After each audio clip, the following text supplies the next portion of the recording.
What is up everyone and welcome to another YuGiOh Duel Links video. So today I'll be sharing with you my easy to play Time Lord deck. So this entire deck focuses on the Infinite Light engine, which essentially can be accessed since they are all normal and R rarity overall. And all you need, and as you can see from this entire state of the deck, most of the cards are easily obtainable by leveling up Zone or when you farm against Zone during his Raid Boss Duel event, with the exception of 1, 2, 3, and 4 of these cards being the ones available from either the mini box or the mini box itself. The rest of them are pretty much easily obtainable if you actually played in the Raid Boss Duel event or from leveling up Zone. So even if you do not want to play Cephalon, it's fine. You can get rid of this card and swap in with another Time Lord monster which you find is effective overall. But before we get into that, let's basically go into the entire basis of this deck. So as you know that Time Lords are essentially boss monsters that can be normal summoned without tribute if you control no monsters on your side of the field. Whereas the case for Sandayon, on the other hand, he can only be normal summoned without tribute if your opponent has a monster and you have no monsters. Cephalon, on the other hand, has a special condition where you need to have 10 monsters in your graveyard to special summon this monster, and it does not have the effect of being recycled back to the deck. So that's one good part of it, and aside from that, you can special summon another level 8 or higher fairy monster from your hand or deck and make its base attack to 4000 on the spot, with the exception of its effects being negated.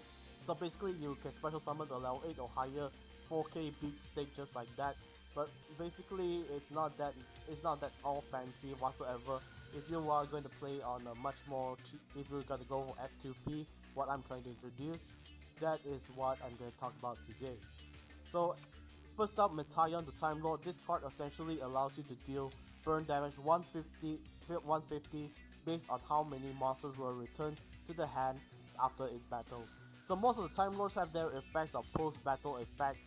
After they battle, only then the effect will trigger, allowing you to do burn damage, return cards from the field to the deck, or even essentially do some decent amount of effect damage.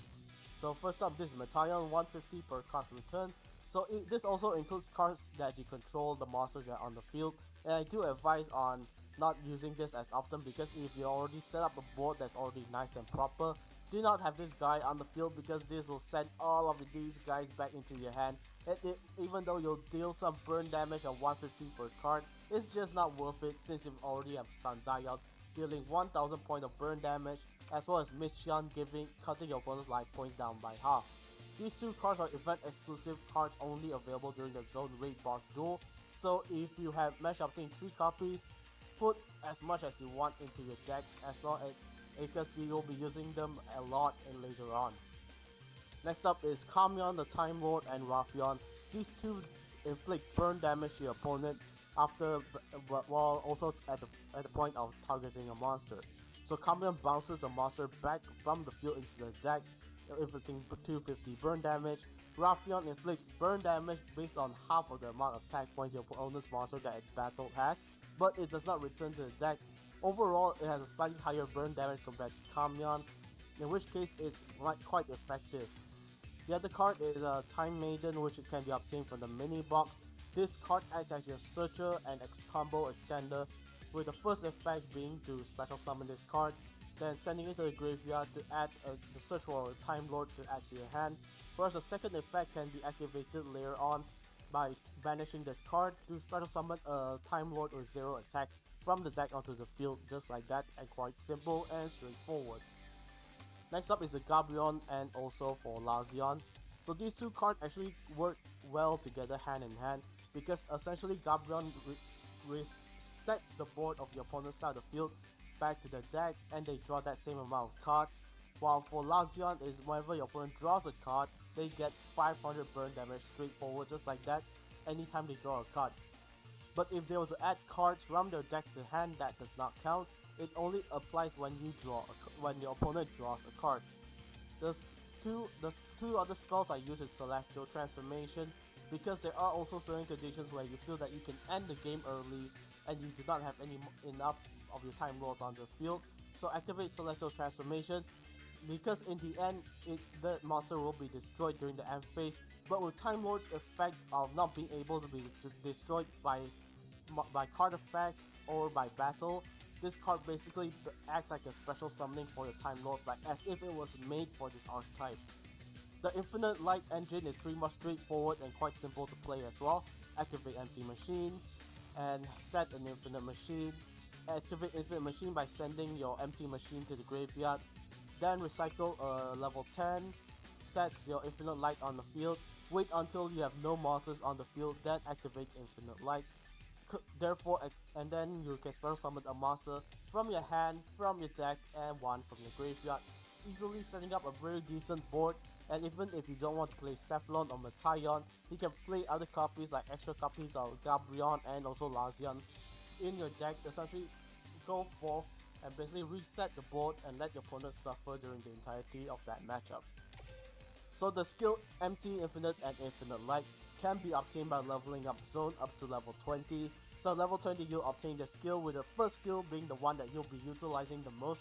You can activate this skill by sending a card from your hand to the graveyard to set an Empty Machine to your field from outside of your deck, and you can activate that Empty Machine immediately during that turn as well. So a second effect is, if you have Cephalon in your deck, then only then this second skill will be useful. But aside from that, if you do not have Cephalon, this second effect can be ignored, and you can just focus on the first effect, which is essentially a great combo starter for your Time Lords themselves. There are a few other Time Lord cards over here, skills and effects over here, but I still prefer using the Empty, Infinite, and Infinite Light skill, since it allows you to actually have much more combos going forward with the Infinite Light engine for the entire deck. So now let's go to a KC Cup duel that I actually played about a few days ago, and basically it's going up against Harpy Ladies, and as you know, Harpy Ladies are very annoying to play up against, but I'll show you something interesting later on. Okay, and welcome to the recording of that previous matchup. So this is a favorite replays of me going up against Harpy Ladies deck. As you can see from how stacked that extra deck is, you pretty much know that this Harpy Lady is going to be fully built and fully utilized. So on my first turn, I activate the skill Empty, Infinite, and Infinite Light, sending a card from my hand to the graveyard. So I'm saying Cephalon since I don't actually want to use it anyways. Then immediately activating Empty Machine, discarding a level 10 monster to draw a bonus card. Then I'll set both Infinite Machine and Infinite Light on the field, and basically wait for my turn later on.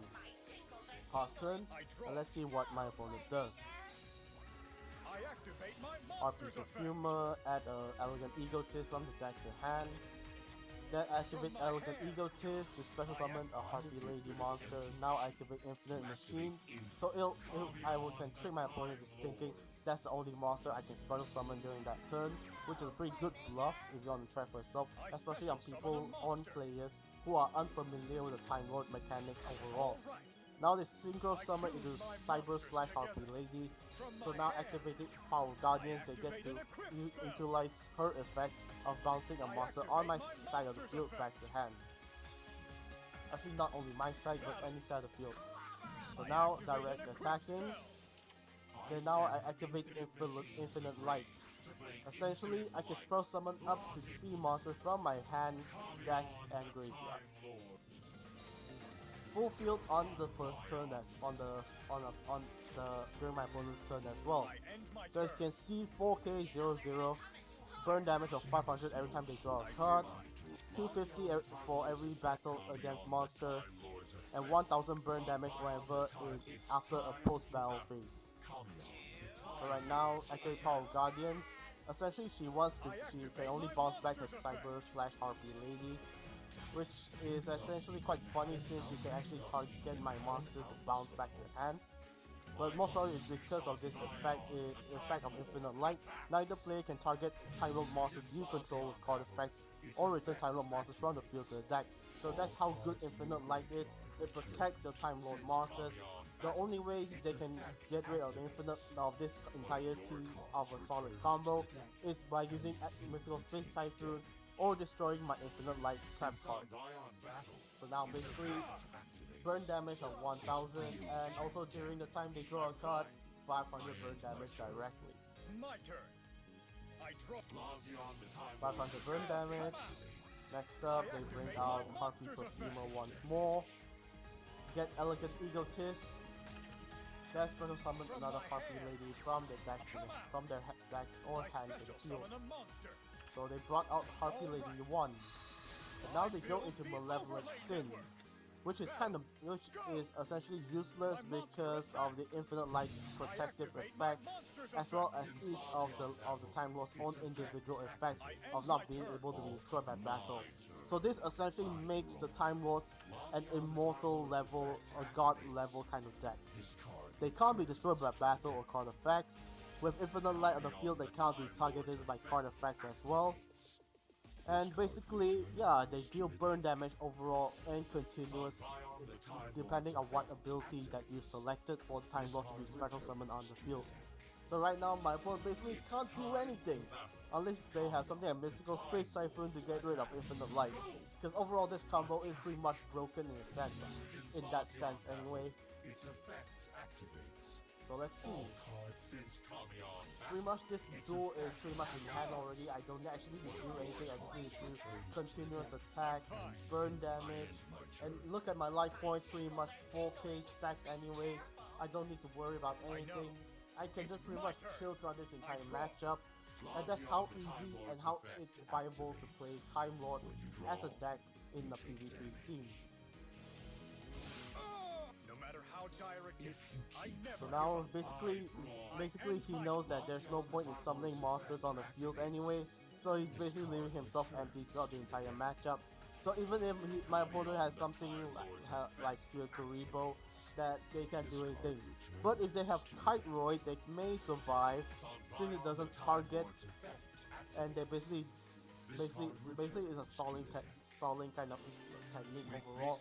But all other than that, this deck allows you to burn continuous burn damage, and if I have something else on the field, if I had something like Gabrion on the field, I'll be essentially going for much more burn damage during this turn. Or even have another Michion cut their life points continuously, and most likely end the duel faster and earlier during this time. So now let's see Sandayon's effect, a 1000 burn, and next upcoming turn is 500 thanks to Lazion's effect.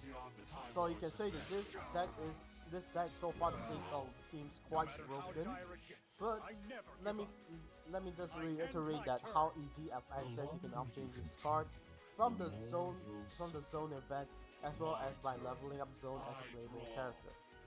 Aside from that, all the other cards can be obtained by main box. And most of the time, aside from Cephalon, are either R or N rarity, with the exception of Time Maiden being SR. This card returns. Sandayon the Time it's since Sandayon battle.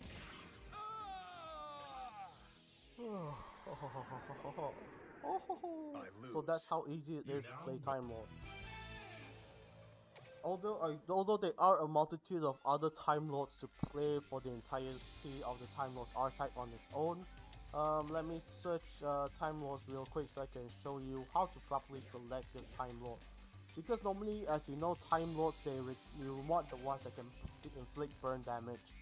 Metayon is one, but it has a drawback of shuffling everything else on, including Eos out of the field.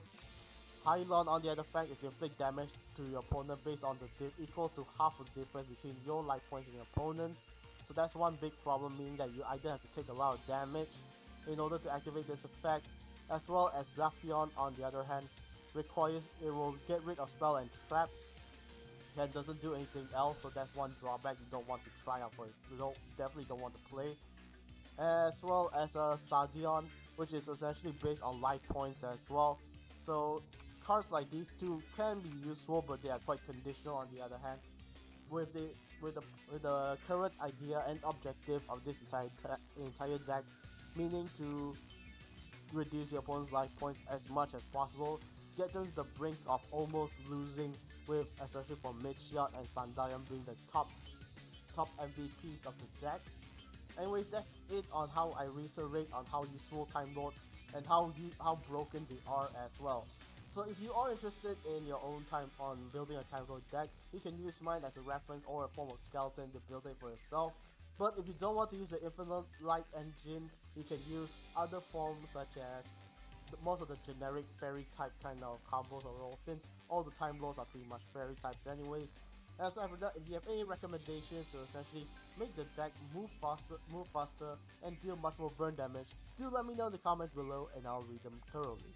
So thank you, goodbye, have a great day ahead of you. Have a fun time dueling at KC Cup because KC Cup is gonna last for until the 17th of April anyways, so you still have quite a fair bit of time. And basically this is my win-loss ratio with the Time Lord thus far. Win streaks continuous, and most probably because I haven't gone up against much tougher decks yet. But otherwise, that's basically it on how broken Time Lords are from a F2 free-to-play perspective as well. So goodbye, stay safe, good night, and have a great day, and keep dueling.